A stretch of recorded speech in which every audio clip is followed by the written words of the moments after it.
Welcome to Amigos IAS academy. So మనం chapter వారీగా current issues అనేవి చూస్తున్నాం. సో మనకు పాలిటీలో టాపిక్ 1లో evolution of the constitution of India నిన్న కొంత భాగం చర్చించాం. సో ఈరోజు సెషన్లో మనం ప్రియంబుల్ అనే ఒక పార్ట్ని కూడా ఈ భాగంలో పేర్కొన్నారు. సో దీన్నే తెలుగులో ప్రవేశిక అంటారు. అదేవిధంగా మనకు ఫండమెంటల్ రైట్స్ కూడా ఉన్నాయి. సో ఇది తెలంగాణలో మనకు యూనిట్ 2లో పేర్కొన్నారు. సో ఇందులో fundamental rights, DPSP, fundamental duties ఇవన్నీ కూడా ఉంటాయి. సో ఈరోజు సెషన్లో మనము ఫస్ట్ యూనిట్లో మిగిలిపోయిన ఆ preamble area and fundamental rights కొంత మేరకు డిస్కస్ చేద్దాం. అంటే ఓన్లీ కరెంట్ ఇష్యూస్ మాత్రమే ఇక్కడ మనము చర్చిస్తూ ఉన్నాం. సో ఫస్ట్ వచ్చేసి మనకు ప్రియంబుల్ అనే అంశము. సో ప్రియంబుల్లో మనకు పదాలు ఉంటాయన్నమాట. ఆ పదాలన్నిటిని కూడా కంపల్సరీగా ఆస్పిరెంట్స్ గుర్తుపెట్టుకోవాల్సి ఉంటుంది. So sovereign, socialist, secular, democratic and republic అన్నమాట. సో సావరిన్ అంటే సార్వభౌమ అధికారము.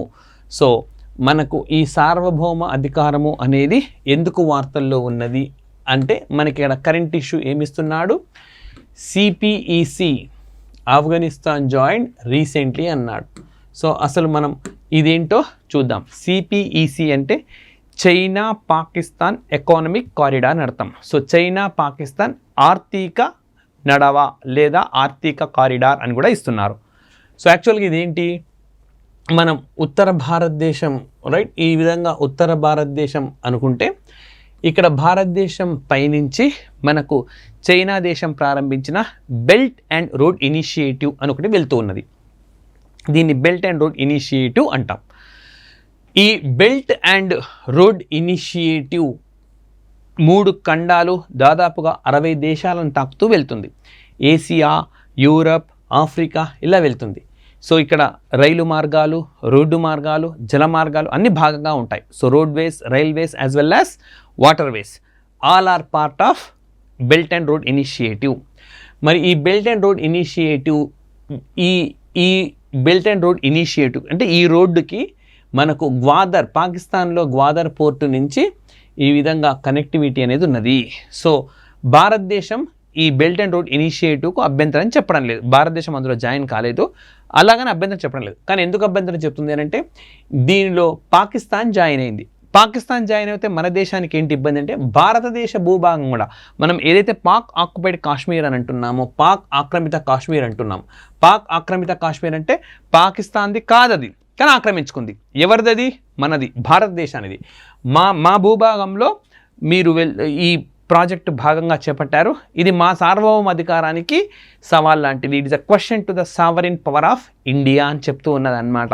సో ఈ విధంగా మనకు సావరినిటీ అని చెప్పి ఒక పదం వార్తల్లో. మరి ఎప్పుడో చేరిన పాకిస్తాన్ ఇప్పుడెందుకు మనం డిస్కస్ చేస్తున్నామంటే దీనిలోకి రీసెంట్గా మనకు ఆఫ్ఘనిస్తాన్ దేశం కూడా జాయిన్ అయింది.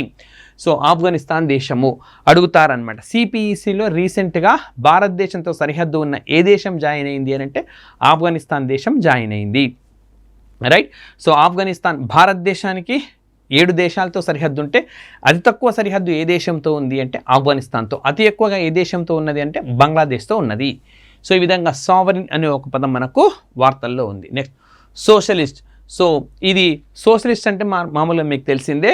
లైక్ ఇది ఏ ఉద్దేశంలో వాడారంటే ప్రభుత్వ నిర్వహణకు సంబంధించి వాడిన ఆ కోణంలో కానీ మనం చూస్తే రీసెంట్ టైమ్స్లో మనకు భారతదేశంలో చాలా వ్యవస్థలు ప్రైవేట్ దిశగా వెళ్తున్నాయి. లైక్ ఫర్ ఎగ్జాంపుల్ మనకు రైళ్లను కొన్నింటిని ప్రైవేటైజేషన్ చేశారు.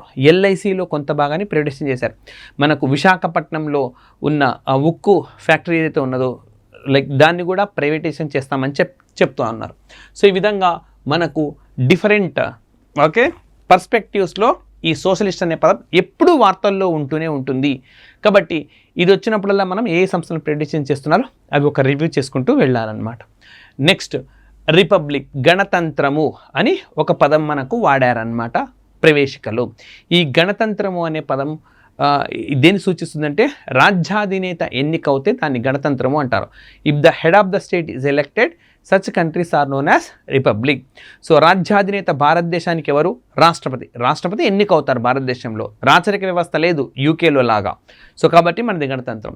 మరి ఎందుకు వార్తల్లో ఉంది అని అంటే ప్రతి సంవత్సరం గణతంత్ర వేడుకలకు ఎవరో ఒకరు చీఫ్ గెస్ట్గా వస్తారు.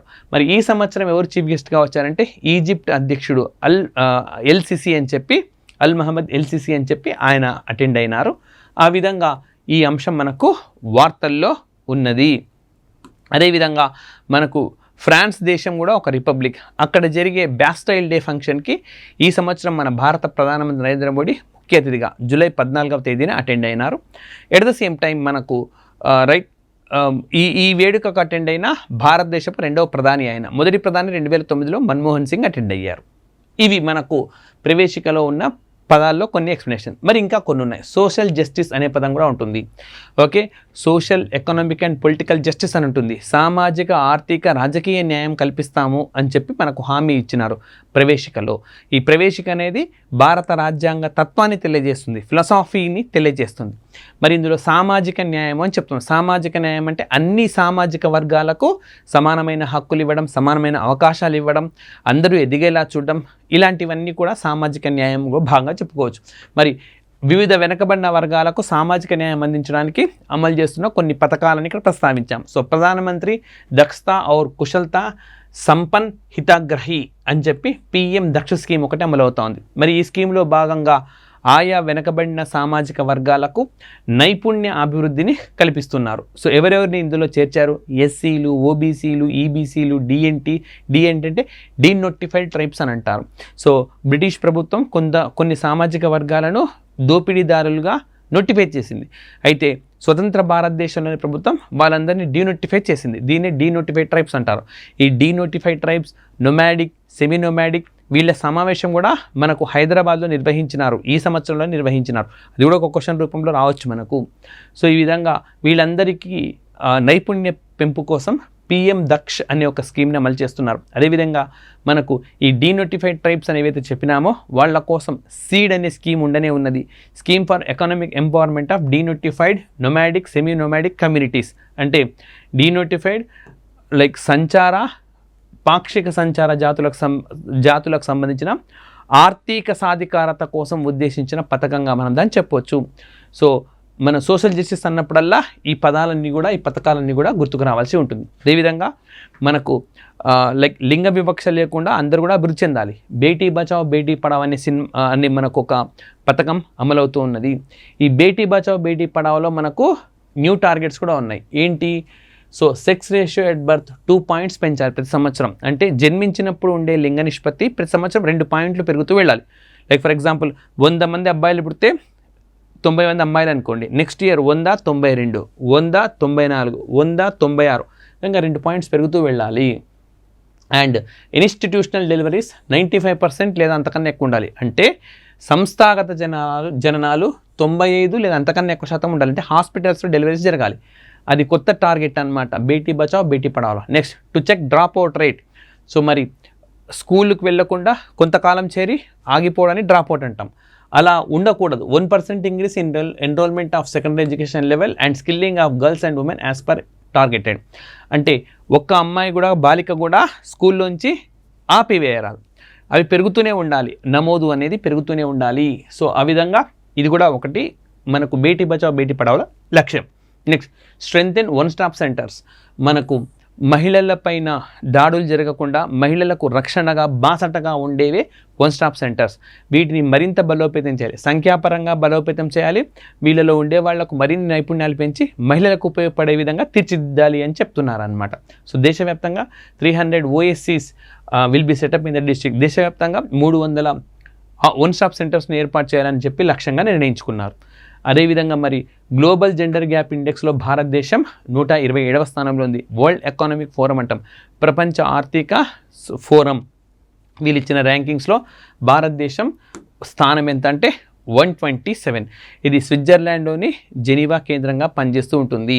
సో ఏటా దావోస్లో సమావేశం ఎక్కడో ఒక చోట నిర్వహిస్తుంటుంది. ఈ సంవత్సరం దావోస్లో జరిగింది.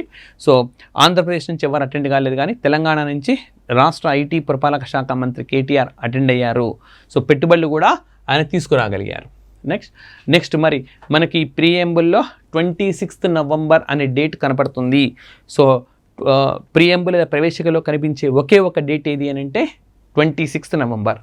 మరి మనకు ఐక్యరాజ్య సమితికి సంబంధించి యునైటెడ్ నేషన్ జనరల్ అసెంబ్లీ అని ఉన్నది. ఐక్యరాజ్య సమితి సర్వప్రతినిధి సభ. ఈ సర్వప్రతినిధి సభ రీసెంట్గా అన్నమాట ఒక తీర్మానాన్ని ఆమోదించింది. ఈ తీర్మానం ప్రకారం ప్రతి సంవత్సరము నవంబర్ 26ని మనకు వరల్డ్ సస్టైనబుల్ ట్రాన్స్పోర్ట్ డేగా జరుపుకుంటారు. ప్రపంచ సుస్థిర రవాణా దినోత్సవం. ప్రపంచ సుస్థిర రవాణా దినోత్సవం. సో వరల్డ్ సస్టైనబుల్ ట్రాన్స్పోర్ట్ డేగా నిర్వహిస్తామన్నమాట. ఆ విధంగా 26 నవంబర్ వార్తల్లో ఉంది. భారతదేశంలో ఎప్పటి నుంచో ఈ 26 నవంబర్ అనేది కాన్స్టిట్యూషనల్ డేగా, లా డేగా జరుపుకుంటూ ఉన్నాం. ఇప్పుడు తాజాగా ఆ జాబితాలో చేరింది మరొకటి ఏంటంటే వరల్డ్ సస్టైనబుల్ ట్రాన్స్పోర్ట్ డే, ప్రపంచ సుస్థిర రవాణా దినోత్సవము. సో ఈ విధంగా మనకు ఈ ప్రియంబుల్ అనేది వార్తల్లో ఉంది. సో మనకు Telangana state public service commission group 2, group 3లలో పాలిటీలో పేర్కొన్న సిలబస్లో ఫస్ట్ టాపిక్ అయిపోయింది. ఇదే టాపిక్ మనకు ఆంధ్రప్రదేశ్లో కూడా ఉన్నది. కాబట్టి ఇది కేవలం తెలంగాణ ఆస్పిరెంట్స్ కోసం ఉద్దేశించింది అని అనుకోవద్దండి. రాజ్యాంగం అందరికీ ఒకటే కదా, రైట్? సో మరి 2 తెలుగు రాష్ట్రాల విద్యార్థులకు ఫండమెంటల్ రైట్స్ కూడా సిలబస్లో ఉన్నాయి, రైట్? సో తెలంగాణలో గ్రూప్ 2, గ్రూప్ 3లో సెకండ్ టాపిక్లో ఫండమెంటల్ రైట్స్ మెన్షన్ చేశారు. సో మరి ఈ ఫండమెంటల్ రైట్స్ మనకు ఏవి వార్తల్లో ఉన్నాయో ఇప్పుడు చూద్దాము. ఆర్టికల్ 13. సో మనకు ఆర్టికల్ 13 దేనికి సంబంధించిందంటే జ్యుడిషియల్ రివ్యూ అంటాం. జ్యుడిషియల్ రివ్యూ అంటే న్యాయ సమీక్ష అని అర్థం. సో ఈ కాన్సెప్ట్ను భారతదేశం ఎక్కడి నుంచి స్వీకరించిందంటే అమెరికా నుంచి స్వీకరించింది జ్యుడిషియల్ రివ్యూ అనే కాన్సెప్ట్ను. మరి ఈ జ్యుడిషియల్ న్యాయ సమీక్ష మరి దేన్ని సమీక్షిస్తుంది? పార్లమెంట్ చేసే చట్టాలను సమీక్షిస్తుంది. అసెంబ్లీలు చేసే చట్టాలను, కార్యనిర్వాహక వ్యవస్థ కానీ, శాసన వ్యవస్థ కానీ అందరూ రాజ్యాంగంలోని ప్రాథమిక హక్కులను గౌరవిస్తూ, అందరి ప్రాథమిక హక్కులను కూడా గౌరవిస్తూ ముందుకెళ్ళాలి. సో పార్లమెంట్ చేసే శాసనం కానీ, కార్యనిర్వాహక వ్యవస్థ చేసే ఏ యాక్టివిటీ కానీ పౌరుల ప్రాథమిక హక్కులకు భంగం కలిగితే వాటిని సమీక్షిస్తూ ఉంటుంది. అయితే ఈ చట్టాలను సవరించడం అన్నది ఒకప్పుడు భారతదేశంలో కొంత వివాదానికి దారితీసింది. సో దానికి సంబంధించిన కొన్ని అంశాలు నేను డిస్కస్ చేస్తాను. సో చాలా ఇంపార్టెంట్. ఫర్ ఎగ్జాంపుల్, ఇప్పుడు రాజ్యాంగంలోని ప్రాథమిక హక్కులకు విరుద్ధంగా ఏవైనా చట్టం చేస్తే సమీక్షిస్తుంది అని రాస్తుంది. చట్టం కావచ్చు, రూలు కావచ్చు, లేదా నోటిఫికేషన్ కావచ్చు, లేదా ఇంకా ఏ రూపంలో అయినా వచ్చిన. అయితే సవరణ అన్న పదం అక్కడ వాడలేదు, అది ప్రాబ్లం వచ్చింది. సో ఇప్పుడు మరి సవరణ చేస్తే, పార్లమెంట్ ఏదైనా సవరణ చేస్తే దాన్ని సమీక్షించాలా, సమీక్షించకూడదా అన్నది అంశం. సో దీనికి సంబంధించి మనం గోలక్నాథ్ కేసును మొట్టమొదటిగా చెప్పుకోవాలి. గోలక్నాథ్ కేస్. సో ఈ గోలక్నాథ్ కేసులో మనకు అప్పటి న్యాయమూర్తి కోకా సుబ్బారావు, అప్పటి సుప్రీంకోర్టు ప్రధాన న్యాయమూర్తి కోకా సుబ్బారావు వీరు ఏం చెప్పారంటే రాజ్యాంగ సవరణ చట్టాలను కూడా సమీక్షించవచ్చు అని చెప్పినారు. ఈ కోకా సుబ్బారావు తెలుగు రాష్ట్రాల నుంచి భారత ప్రధాన న్యాయమూర్తి అయిన తొలి వ్యక్తిగా కూడా చెప్తారు. అదేవిధంగా ఈయన రాష్ట్రపతి పదవి కూడా పోటీ చేశారు. అంతేకాదు 1956 నవంబర్ 1న ఉమ్మడి ఆంధ్రప్రదేశ్ రాష్ట్రం ఏర్పాటైంది. 2014 జూన్ 2 వరకు కొనసాగింది. అయితే ఈ ఉమ్మడి ఆంధ్రప్రదేశ్కు మొట్టమొదటి హైకోర్టు ప్రధాన న్యాయమూర్తిగా పనిచేసినారు కోకా సుబ్బారావు. మరి గోలక్నాథ్ కేసులో ఆయన చెప్పిన సంచలనాత్మకమైన తీర్పు ఏంటి అని అంటే రాజ్యాంగ సవరణ చట్టాలు కూడా ప్రాథమిక హక్కులను ఉల్లంఘిస్తే న్యాయ వ్యవస్థ సమీక్షిస్తుంది అని చెప్పారు. దీంతో భారత పార్లమెంట్ 24వ రాజ్యాంగ సవరణ చేసింది. 24వ రాజ్యాంగ సవరణలో ఏమని చెప్పారు అని అంటే రైట్, రాజ్యాంగ సవరణ చట్టాలను సమీక్షించరాదు అని చెప్పారు. ఇదే 24వ రాజ్యాంగ సవరణ. ఇక్కడేమో సమీక్షిస్తామని న్యాయ వ్యవస్థ అంటే సమీక్షించరాదు అని పార్లమెంట్ చెప్పింది. అంటే ఒక రకంగా ఘర్షణ వైఖరి ఉన్నది న్యాయ వ్యవస్థకు, పార్లమెంటరీ వ్యవస్థకు. మూడో సందర్భం Kesavananda Bharati case. So Kesavananda Bharati case అన్నమాట. 1973 ఏప్రిల్ 24 ఈ రోజున సంచలనాత్మకమైన తీర్పు అనేది వచ్చింది. ఏమని చెప్పినారు ఈ కేసులో అంటే రాజ్యాంగాన్ని సవరించే హక్కు పార్లమెంటుకు ఉంది, కానీ బేసిక్ స్ట్రక్చర్ అనేది ఒక రాజ్యాంగానికి ఉంటుంది, మౌలిక నిర్మాణం. ఈ మౌలిక నిర్మాణంగా ఉల్లంఘిస్తే దాన్ని సమీక్షిస్తుంది మౌలిక నిర్మాణం. సో భారత న్యాయ చరిత్రలో తొలిసారిగా మౌలిక నిర్మాణం అన్న అంశాన్ని ప్రస్తావించిన కేసు ఏది అని అంటే కేశవానంద భారతి కేసు, రైట్. అంతేకాదు ఈ కేశవానంద భారతి కేసులో అత్యధిక మంది జడ్జిలతో కూడిన బెంచ్ ఏర్పాటు చేశారు. ఇప్పటివరకు అంత పెద్ద బెంచ్ ఎప్పుడు కూడా ఏర్పాటు కాలేదు. సో ఆ విధంగా ఇది కూడా ఒక అంశం మనకు. మరి ఓకే, కేశవానంద భారతి కేసు తర్వాత ఏమని కన్క్లూజన్ మనకు చేయొచ్చు? రాజ్యాంగాన్ని సవరిస్తుంది పార్లమెంట్, కానీ దాన్ని కోర్టు సమీక్షిస్తుంది. ఎప్పుడు సమీక్షిస్తుంది? మౌలిక నిర్మాణం, బేసిక్ స్ట్రక్చర్ వయోలేట్ అయితే సమీక్షిస్తుంది. అయితే 42వ రాజ్యాంగ సవరణ తర్వాత వచ్చింది. ఇందులో ఏం చెప్పారంటే బేసిక్ స్ట్రక్చర్ని వయోలేట్ చేసినా సమీక్షించరాదు, బేసిక్ స్ట్రక్చర్ని వయోలేట్ చేసే హక్కు పార్లమెంటుకు ఉంటుంది అని చెప్పారు. అయితే మినర్వా మిల్స్ కేసులో మరొకసారి సుప్రీంకోర్టు అలా కుదరదు, బేసిక్ స్ట్రక్చర్ని వయోలేట్ చేస్తే సమీక్షిస్తాము అని చెప్పింది. సో ఎప్పుడైనా మనకి సిరీస్ ఆర్డర్ గుర్తుపెట్టుకోవాలి. గోలక్నాథ్ కేసు 24వ రాజ్యాంగ సవరణ, కేశవానంద భారతి కేసు 42వ రాజ్యాంగ సవరణ, మినర్వా మిల్స్ కేస్, రైట్. మరి ఇప్పుడు 50 సంవత్సరాలు పూర్తి చేసుకుంది ఈ కేసు, ఆర్టికల్ 30కి సంబంధించింది. సో కాబట్టి మనకు వార్తల్లో ఉన్నది న్యాయ సమీక్షకు సంబంధించింది. నెక్స్ట్ ఆర్టికల్ 14 మనకి ప్రాథమిక హక్కులు అనేవి రాజ్యాంగంలో 3వ భాగంలో ఉంటాయి. ఆర్టికల్ 12 నుంచి ఆర్టికల్ 35 వరకు ఉంటాయి. 12 రాజ్యాన్ని నిర్వచిస్తుంది. So definition of the state ఏ ఆర్టికల్లో ఉంటుంది? ఆర్టికల్ 12లో ఉంటుంది. అదేవిధంగా ఆర్టికల్ 36లో కూడా రాజ్య నిర్వచనం అనేది ఉంటుంది. మరి article 14 equality before law, equal protection of law అని ఉంటుంది. చట్టం ముందు సమానత్వం, చట్టం నుంచి సమాన రక్షణ. సో చట్టం ముందు సమానత్వం అన్నది యూకే నుంచి తీసుకున్నాం, చట్టం నుంచి సమాన రక్షణ అనేది యూఎస్ఏ నుంచి తీసుకున్నాం. ఫండమెంటల్ రైట్స్ అన్ని కూడా యూఎస్ఏ నుంచి తీసుకున్నాం, కానీ అక్కడక్కడ కొన్ని మనము యూకే నుంచి తీసుకున్నాం. రిట్లు జారీ చేసే పద్ధతి కూడా యూకే నుంచి తీసుకున్నాం. సో మరి ఆర్టికల్ 14లో ఏమనుందంటే ఈక్వాలిటీ బిఫోర్ లా అని ఉంది. అయితే చూడండి, ఇటీవలే ఆర్టికల్ 14 పొలిటికల్ పార్టీస్, అక్కడ ఆర్టికల్ 14 పొలిటికల్ పార్టీస్ ఈజీగా గుర్తుపెట్టుకోవచ్చు. 14 రాజకీయ పార్టీలు ఏం చేసినాయనంటే ఇంక్లూడింగ్ ఇండియన్ నేషనల్ కాంగ్రెస్, భారతదేశంలో ప్రధాన ప్రతిపక్ష పార్టీ.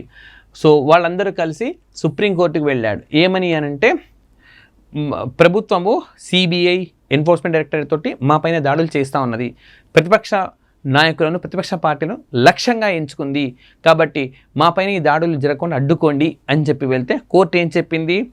ఇది ఆర్టికల్ 14కు విరుద్ధము. సో కొంతమందికి మినహాయింపు ఉండదు, చట్టం అందరికీ సమానంగా వర్తిస్తుంది. ఆర్టికల్ 14లో అదే ఉంది క్లియర్గా, చట్టం ముందు సమానత్వం, చట్టం నుంచి సమాన రక్షణ ఉంటుంది. కాబట్టి సామాన్య పౌరుడికి లేని రక్షణ మీకు ప్రత్యేకించి ఏముండదు. ఇది ఆర్టికల్ 14కు విరుద్ధము. అయితే మీకు ఏదైనా అన్యాయం జరిగిందని భావిస్తే ఆ రూపంలో మీరు న్యాయ వ్యవస్థను సంప్రదించవచ్చు అని చెప్పి తీర్పు చెప్పింది. ఆ విధంగా ఆర్టికల్ 14 మనకు వార్తల్లోకి వచ్చింది. Next article 19. ఆర్టికల్ 19లో చాలా క్లాజులు ఉంటాయి. మనకి ఇప్పుడు వార్తల్లో ఉన్నది భావ ప్రకటన స్వేచ్ఛకు సంబంధించింది. భావ ప్రకటన స్వేచ్ఛ, freedom of speech and expression, 19 clause 1 clause ఏ. భావ ప్రకటన స్వేచ్ఛకు సంబంధించింది 19 క్లాజ్ 1 క్లాజ్ ఏ. సో ఇప్పుడు రైట్, మనకు సెడిషన్ అని చెప్పి నిన్న కూడా డిస్కస్ చేశాను రీసెంట్ సెషన్స్లలో. సో ఇప్పుడు ఏంటనంటే ఎవరైనా లైక్ ఫేక్ న్యూస్ని ప్రచారం చేస్తుంటే, ఫేక్ న్యూస్ అంటే అబద్ధపు వార్తని ప్రచారం చేస్తుంటే మనకు ప్రెస్ ఇన్ఫర్మేషన్ బ్యూరో అది చెక్ చేస్తుంది. అది నిజంగా ఫేక్ న్యూస్ అని తెలిస్తే దాన్ని తొలగిస్తుంది. ఇది మనకు రీసెంట్గా ప్రభుత్వం చేసే చట్టం. అయితే ప్రతిపక్షాలు ఏమంటున్నాయి? ప్రభుత్వానికి వ్యతిరేకంగా ఉండే అన్ని వార్తలను ఈ ఫ్యాక్ట్ చెక్ పేరుతో తొలగిస్తారు అని చెప్తుంది. ప్రభుత్వం ఏమంటుంది? విమర్శ వేరు, ఫేక్ న్యూస్ వేరు, న్యూస్ వేరు, ఫేక్ న్యూస్ వేరు, తప్పుడు వార్తలను మాత్రమే మేము తొలగిస్తాము, మేము భావ ప్రకటన స్వేచ్ఛను ఎట్టి పరిస్థితుల్లోనూ ఇబ్బంది కలగనీయము అని ప్రభుత్వం అంటుంది. కానీ ఆ విధంగా మనకు ఆర్టికల్ 19 వార్తల్లో ఉన్న నేపథ్యంలో ఆస్పిరెంట్స్ దీన్ని గుర్తుపెట్టుకోవాలి, right. Next article 20 clause 3. So మనకు article 20 no double jeopardy, so protection from like ఇట్లాంటి హక్కులన్నీ ఉన్నాయి. సో మనకు 20 క్లాస్ 3 ఏం చెప్తుంది? ఇన్వెస్టిగేషన్ టైంలో సో ఏ వ్యక్తిని కానీ ఫోర్స్ చేయరాదన్నమాట. ఓకే, బలవంతంగా ఒక వ్యక్తిని సాక్షిగా ఉండాలని చెప్పరాదు. అయితే ఇన్వెస్టిగేషన్ సమయంలో అతను మౌనంగా ఉంటున్నాడు అనుకోండి, రకరకాల పరీక్షలు నిర్వహిస్తారు పోలీసులు. అయితే సైలెన్స్గా ఉండడం అన్నది కూడా ఒక ప్రాథమిక హక్కు అండర్ ఆర్టికల్ 20 క్లాస్ 3 అని చెప్పి తాజాగా మనకు వెరీ రీసెంట్లీ సుప్రీంకోర్టు జూలై 14 నాడు ఇచ్చిన జడ్జిమెంట్ ఇది. జూలై 14, 13. సో ఈ డేట్లలో వెరీ రీసెంట్ అనమాట. సో అంటే మౌనంగా ఉండడం అన్నది పౌరులకు ఆర్టికల్ 20 క్లాస్ 3 ప్రకారం ఉన్న హక్కు అని చెప్పింది.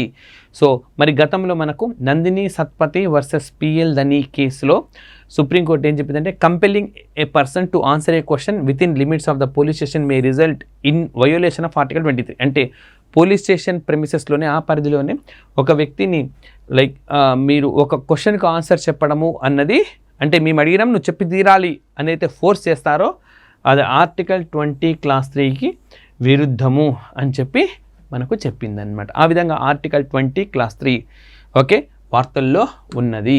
మరి article 20 clause 3 is not available to a person who is being interrogated under customs act 1960. యాక్చువల్గా ఇది ఏంటంటే సైలెన్స్గా ఉండడం అనేది ఒక హక్కు, కానీ ఆ సైలెన్స్గా ఉండడం అనే హక్కు ఎవరికి వర్తించదు అని చెప్పిందనమాట కోర్టు. కస్టమ్స్ యాక్ట్ 1962లో ఆరోపణలు ఎదుర్కొంటున్న వాళ్ళు, ఫెమా చట్టం 1999 ప్రకారం ఆరోపణలు ఎదుర్కొంటున్న వాళ్ళు వాళ్లకు ఈ సైలెన్స్ రైట్ టు సైలెన్స్ నిశ్శబ్దంగా ఉండే హక్కు అనేది అయితే ఉన్నదో అది వాళ్ళకు వర్తించదంట. Right. Next article 22. So article 22 ఏం చెప్తుంది మనకి, ఎందుకు వార్తల్లో ఉంది? సో ఇప్పుడు మనకు ఆర్టికల్ 22 బేసిక్గా తెలియాలి. సో ఏ వ్యక్తిని కూడా నిర్బంధించరాదనమాట. సో ఓకే కారణాలు లేకుండా ఏ వ్యక్తిని కూడా నిర్బంధించలేము మనం. ఆర్టికల్ 22లో రక్షణ ఉంటుంది మనకు, protection from arrest and detention అనమాట. సో ఇప్పుడు మనకు ఇష్యూ ఏంటి అని అంటే ప్రివెంటివ్ డిటెన్షన్ అని చెప్పి కూడా ఉన్నది. ప్రివెంటివ్ డిటెన్షన్ అంటే ఒక వ్యక్తి బయట ఉండడం వల్ల సమాజానికో లేదా మరొక వ్యక్తికో లేదా మరొక సమూహానికో ప్రమాదం జరగబోతుంది అనుకున్నప్పుడు ఆ వ్యక్తిని ముందస్తుగా అదుపులోకి తీసుకోవచ్చు. రైట్, ఇది మనకి ఇష్యూ. అయితే ఇందుకోసం మనకు వచ్చిన చట్టం UAPA unlawful activities prevention act అని మనకు ఒకటి ఉంది. సో ఇప్పుడు ఎందుకు వార్తల్లో ఉందంటే ఫర్ ఎగ్జాంపుల్ ఒక టెర్రర్ ఆర్గనైజేషన్ ఉంది, ఒక ఉగ్రవాద సంస్థ ఉన్నది. ఈ ఉగ్రవాద సంస్థలో ఒక వ్యక్తి కేవలం సభ్యుడు అనుకోండి. ఈ ఉగ్రవాద సంస్థలో ఒక వ్యక్తి కేవలం సభ్యుడైనంత మాత్రాన దాంట్లో యాక్టివిటీస్లో పాల్గొనడం లేదు, ఆ ఉగ్రవాద కార్యకలాపాలు లేడు, కేవలం సభ్యుడైనంత మాత్రాన అతన్ని ఉపా చట్టం కింద అరెస్ట్ చేయరాదు అని గతంలో తీర్పు చెప్పింది సుప్రీంకోర్టు. కానీ ఆ తీర్పుని ఇప్పుడు మళ్ళీ రివ్యూ చేసింది. ఇప్పుడు ఏమంటుంది, ఒక నిషేధానికి గురైన ఒక ఉగ్రవాద సంస్థలో ఒక వ్యక్తి సభ్యుడైతే అతని ఉపా కింద అరెస్ట్ చేయొచ్చు, రైట్ అని చెప్పి పేర్కొన్నది అనమాట. ఆ విధంగా మనకు ఆర్టికల్ 22 వార్తల్లోకి వచ్చింది. So a three judge bench of the supreme court clarified that a person who is or continues to be even a mere member only for name sake, నామకే వాస్తేగా సభ్యుడున్నాడు, only a mere member of a ban organisation is liable to be found criminally liable under unlawful activities prevention act. ఈ చట్టం కింద అతన్ని నిర్బంధించవచ్చు అని చెప్పింది. So అంటే భారత సార్వభౌమాధికారానికి భారత సమగ్రతకు భంగం కలిగించవచ్చు, కాబట్టి అతన్ని ఉపా చట్టం కింద అరెస్ట్ చేయడము తప్పేమి కాదు అని చెప్పి ఇప్పుడు తాజాగా మనకు తీర్పు చెప్పింది. రైట్. సో ఇవి మనకు right current issues like with the basic okay topics. So ఈ సిరీస్ని ఇంకా అన్ని అంశాలు కూడా కంటిన్యూ చేస్తాం. సో మిగతా అంశాలు నెక్స్ట్ సెషన్లో డిస్కస్ చేద్దాం. So thank you very much.